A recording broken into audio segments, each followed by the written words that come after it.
Psalm 78, verse 50.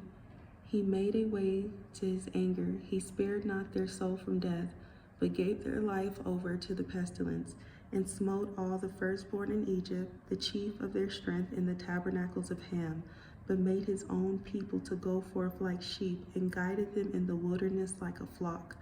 And he led them on safely, so that they feared not, but the sea overwhelmed their enemies.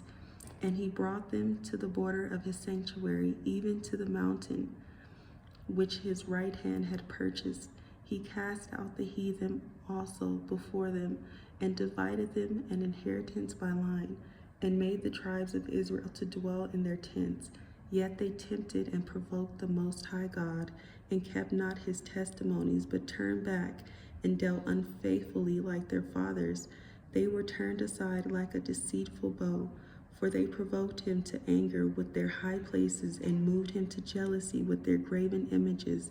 When God heard this, he was wroth, and greatly abhorred Israel, so that he forsook the tabernacle of Shiloh, the tent which he placed among men, and delivered his strength into captivity, and his glory into the enemy's hand. He gave his people over also unto the sword, and was wroth with his inheritance. The fire consumed their young men, and their maidens were not given to marriage. Their priests fell by the sword, and their widows made no lamentation. Then the Lord awaked as one out of sleep, and like a mighty man that shouteth by reason of wine, and he smote his enemies in the hinder parts. He put them to a perpetual reproach. Moreover, he refused the tabernacle of Joseph, and chose not the tribe of Ephraim, but chose the tribe of Judah, the Mount Zion, which he loved.